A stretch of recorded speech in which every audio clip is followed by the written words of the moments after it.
So our idea started with a question.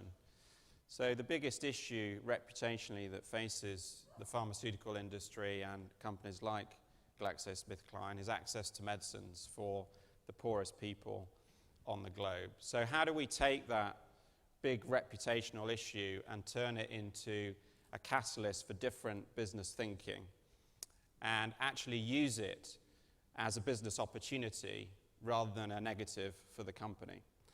So the big idea that we embarked on from the 1st of August last year was to create a new operating unit within the company. And that operating unit brings together all the least developed country operations within GlaxoSmithKline, so that's 50 countries. And the unit is focused on building a lower priced, higher volume business within those countries that is sustainable. So that unit that benefits the business by building a bigger business for GSK, but also by supplying lower priced medicines, benefits patients at the same time. So what we had to do to make that big idea and make it into practice was really break apart a little bit the organization.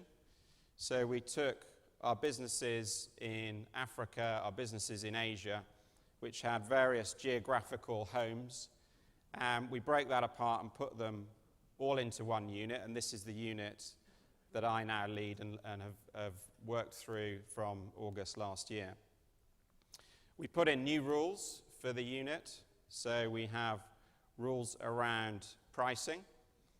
So we basically said that all our pricing in this unit for patented medicines and vaccines, we should cap our prices at no more than 25% of the UK price.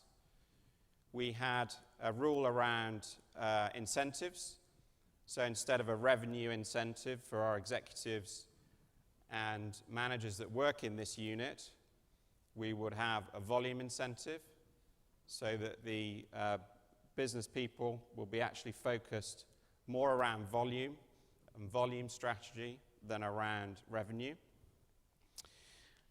We had a rule around longer-term investment horizons and payback, so that instead of relatively short 1 to 2 year paybacks for marketing investments and price changes, we would look at 3 to 4 year paybacks to encourage a longer-term horizon scanning and longer-term business planning for the unit to actually build the business for the future.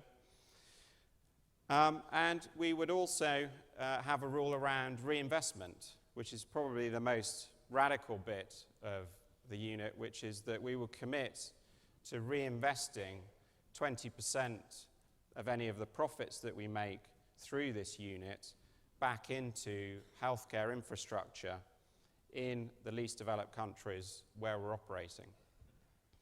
And I think for me, the biggest difference with the unit is that we're actually bringing together the access strategies that we put in place at the corporate level, above country if you like, and combining those with line management responsibility at the business level. And I think for me, it's only when you actually integrate the access policies and the policies around reputation with the line management of the business can you really hope to make a big change and a big difference. Otherwise, I really think you're always coming in and scratching around at the edges, and the business is always focused on something different. So unless you actually integrate your reputational challenges with your business, I don't think you will succeed. So that is really the biggest difference for the business. If I've got 1 minute, great. Just wanted to give you a bit of a flavor, really, of some of the areas that we're focusing on in terms of strategy for this business unit. So I'm going to quickly say 4 areas. The base point of the business is really builds from our vaccines business, which is already has that business model. It's a low price, high volume business with very active public-private partnerships. So the key to success for this developing countries business unit is building from the vaccines business and reinvesting the profits of that vaccines business in healthcare infrastructure and building the medicines business elsewhere within the country. Second issue is structural issues. When I go to DRC, Congo, into Kinshasa, and I pick up a very simple product, a very basic ventolin inhaler for asthma, a life-saving product, been around since the late 1970s. In Kinshasa, that product will cost me $5 or $6 US dollars. If I go around the corner here in London as a private patient, that product will cost me $2.50, okay? So the structural issues that drive the price that's double the UK price are very significant. They're to do with a fragmentation of supply chain, they're to do with import duties, they're to do with unregulated markets, they're to do with low volume businesses with no economies of scale. So those structural challenges are areas that we really try and focus down on and decide what can we do to support reducing duty, what can we do to support formation of pharmacy boards that help to regulate the market, what can we do to have a more consistent supply chain, what can we do to lower our prices into DRC that can actually come through then to the patient. Third area is data and analytics. One of the biggest challenges in least developed countries is very little data to understand what the market dynamics are. The data is expensive to get. There isn't often the return on investment to actually generate that data. We're focusing much more now on understanding what the patient behaviors are, what the decision making is, what the cultural barriers are, so that we can actually design the right medicines, the right product portfolio at the right price point that actually meets patient demand much more tangibly and much more strategically than we have in the past.